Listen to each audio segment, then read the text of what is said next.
I basically assured Parliament that in resetting our nation,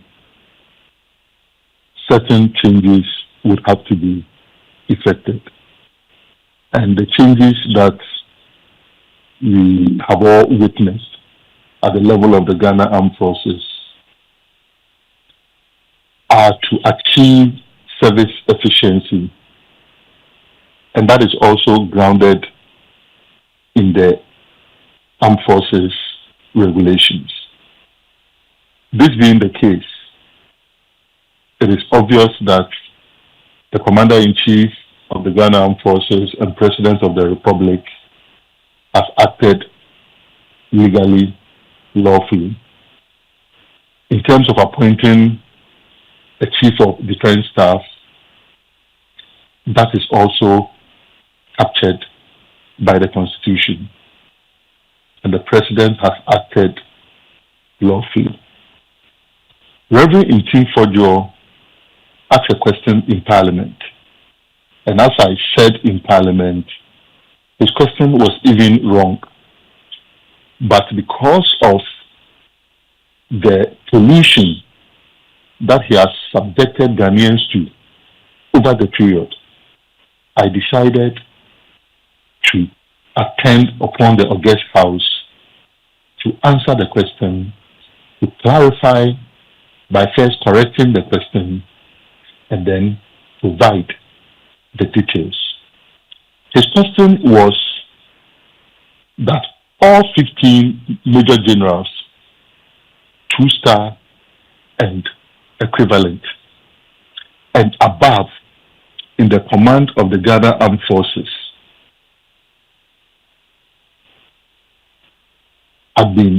their appointments had been terminated. But the facts do not support that. The fact remains that if you take 15, 8 of them major generals, that is 2-star generals, had reached the point to commence their terminal leave pending compulsory retirement. And in fact, without mentioning names, and I wouldn't want to mention names, even though the age is 63, one had gotten to 64.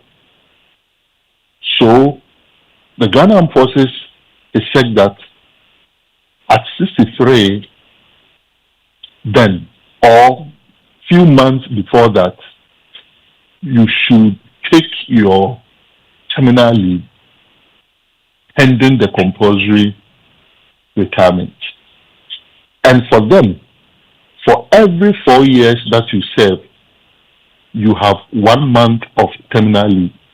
So if you have a general who served, let's say, for 40 years, he has 1 month times 10, and that gives 10 months.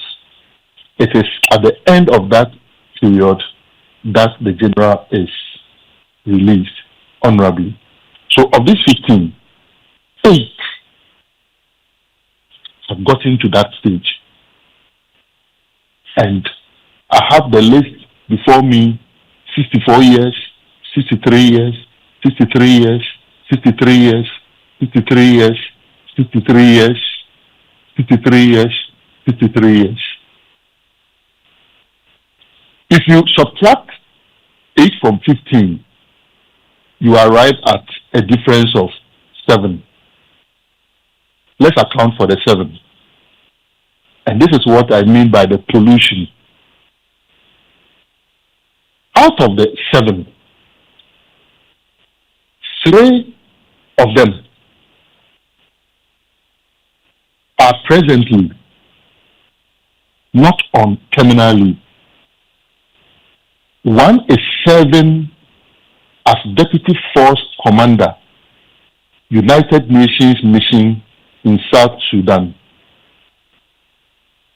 Another, a female Major General. We are so proud of her.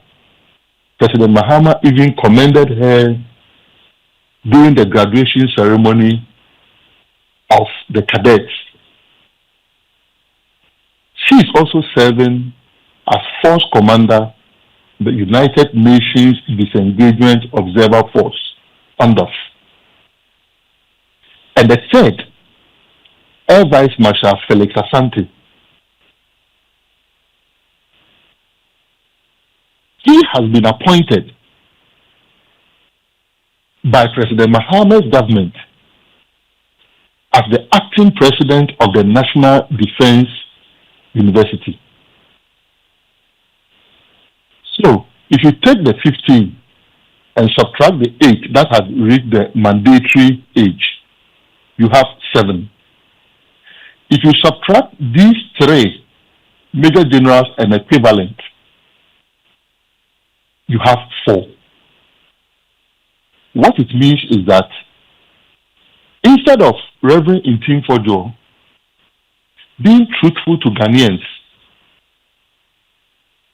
he decided to say that all 15 major generals, their appointment has been terminated. That cannot be the truth. So, Dr. Omane, not the truth. So, you've given us the update on all the 15, and all these 15 are supposed to be preparing for their terminal leave pending the compulsory retirement, right? No. 3. So the three who have been reassigned or who are serving in different capacities, they've not gotten to the age where they have to go on terminal leave? They are not.